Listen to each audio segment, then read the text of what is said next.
What if you're in a relationship and you feel like you're the only one ever focused on the quality of the relationship? What if the other person never wants to have a relationship talk? My name is Michelle Pava. I'm a licensed psychotherapist, and I am here to help you love who you see in the mirror and the world around you. Please subscribe, ring the bell, and you'll get more content as soon as it's released. Why does it seem like in some relationships, there's always that one person who is always wanting to improve the relationship and they want to have relationship talks, and the other person seems to do nothing? There's two sides to this, believe it or not. So let me give you the part that you're probably not going to like first, and then we're going to go into the rest of it. So if you're in a relationship that you do not find fulfilling, but you see that there's hope and you want to have relationship talks and you want deeper intimacy, the problem actually might not be the relationship.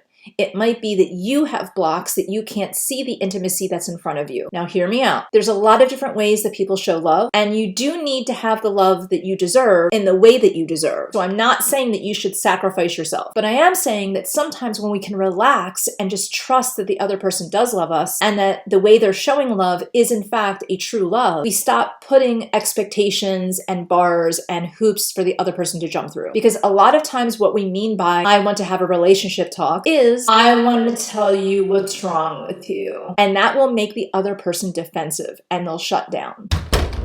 So I'm not saying that you shouldn't have relationship talks, but I'm saying if you're having them frequently and they're about the same things over and over again, but you're not making any changes and you expect them to make changes, it's going to constantly be a revolving door of the same issue over and over again. It can go years. Now, it's really normal for every couple to have one area that they don't totally agree on, and it can be something that they kind of debate and argue about for years, but it's usually not something that's so big that it's going to make or break the relationship. It's just two people living together who happen to have a disagreement over something, and that's totally normal. I'm talking about the relationships where it seems like every day or every week or once or twice a month, you're feeling the need to have a relationship talk, or you're feeling like your needs aren't being met. And if that's the case, and if that's truly the case, you might just be with the wrong person. So you might see the hope for that person, and you might be thinking, if you change this, and that, it might be that that person just isn't the one for you. You might need someone that shows love in a different way. However, if you do voice to the other person in the relationship that you really prefer to have love showed to you in X, Y, or Z way, and they make absolutely no attempt, there's your answer. They don't care. They're not that into you. Even if they're married to you, even if they're showing love in other ways, they still need to meet you halfway. But so do you. So this is for the people who are the ones wanting the relationship talks and needing to do a little changing. So what I would like you to do is to look at the ways that the other person says that they're showing love. And whether you agree with it or not, this is such a biggie. You have to give them that respect and affirmation that you trust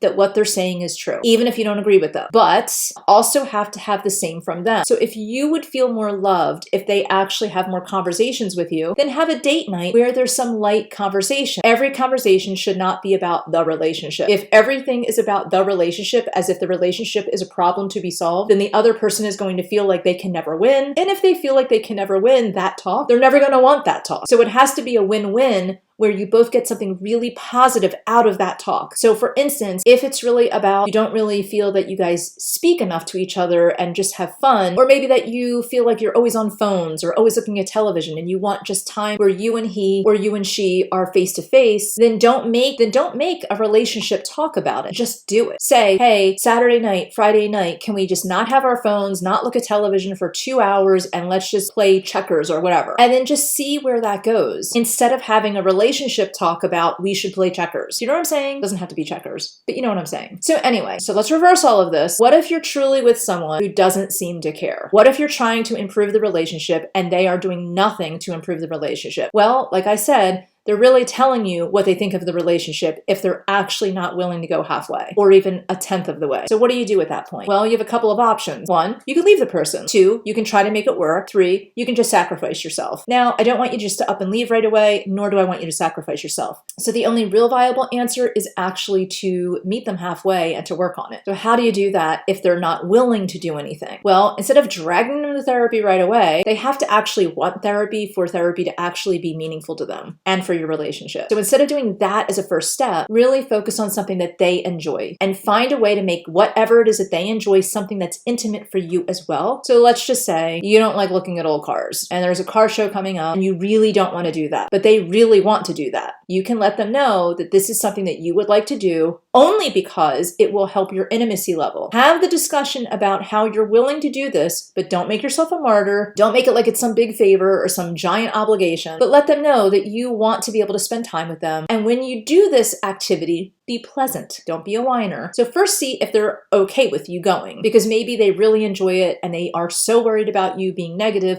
that they really feel like this would be stressful. And if that's the case, that's okay. Now, let's just say that that's the case, that they really don't want you to go, or you get the vibe that they don't want you to go. Instead say, okay, well, why don't you go ahead and go to the car show? Instead, do this. Go ahead and tell them to go to the car show. Tell them that you're going to be making a big dinner afterwards, and then they can tell you about the car show or show you some pictures, or ask them to take a couple of pictures of cars they think that you might like, in colors maybe that you might like, and have them text you, and then text them during the car show. So while you're making a nice big dinner and creating intimacy, because you're accepting them for who they are and they're learning to accept you and trust you. Now, let's take it a different way. Let's say you get the vibe that they want you to be at the car show. When you go to the car show, again, do not be a whiner, don't complain, don't rush them, just be in the moment. Make the best of it. Find things that you can have a discussion about or ask questions about so that you can show a level of interest. Pretend that you've just met. Get that infatuation going. See if you can hold hands, see if there's any kind of touch or friendship that you can initiate, even though you're going to feel like, why should I be the one initiating? I can hear you. So I'm telling you, I understand that, but here's the thing. Somebody's got to be the one to start. So instead of having conversations about why aren't you fulfilling my needs, or why aren't we more intimate, or let's have a relationship talk, just put the energy towards something else that's more positive. So when you do this, the other person starts to learn that they can trust you more. Now, I can hear you again saying, I've already done all of that and it still doesn't work. Then turn it around and include them in something. So for instance, say that they're going to the car show and you're not going to go to the car show and you're not even going to do the texting or anything, and they're just going to the car show and you're going to stay home and mope. Well, don't mope. Instead, tell them, when you come back, I want to make a big dinner. Can you cut the bread for Italian bread? Can you make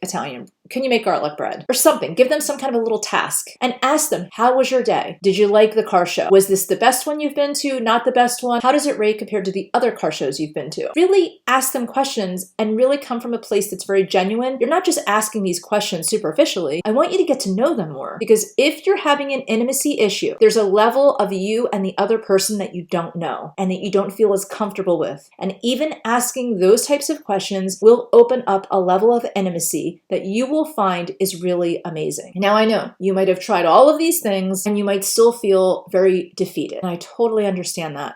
And you might be feeling like there's something wrong with you and that you're kind of giving up on yourself a little bit because this other person isn't giving you what you need. And I'm not saying that you specifically have to leave that person, although that might be a choice, but maybe start focusing on you. Because one thing that I have found is that a lot of the women in my practice that I have seen over the years who feel like they don't have intimacy really are having insecurity, struggles with themselves. They're living too much for the other person. They're seeing themselves identified as that person's partner or wife or whatever, and they're not seeing themselves as a separate person who is confident. So have more of a life of your own and focus more on your health and well-being. You don't have to be identified as an appendage of this other person. So maybe while you're in this sort of limbo state of do you stay or do you go, at least focus on yourself. At least get yourself as happy as you can possibly be. And in the interim, you might actually find that the other person really starts paying more attention to you. Because maybe all along, it wasn't an intimacy issue at all. Maybe it was a self-esteem issue stopping love. And that can definitely happen. Click the box for the next video that's really going to help you out.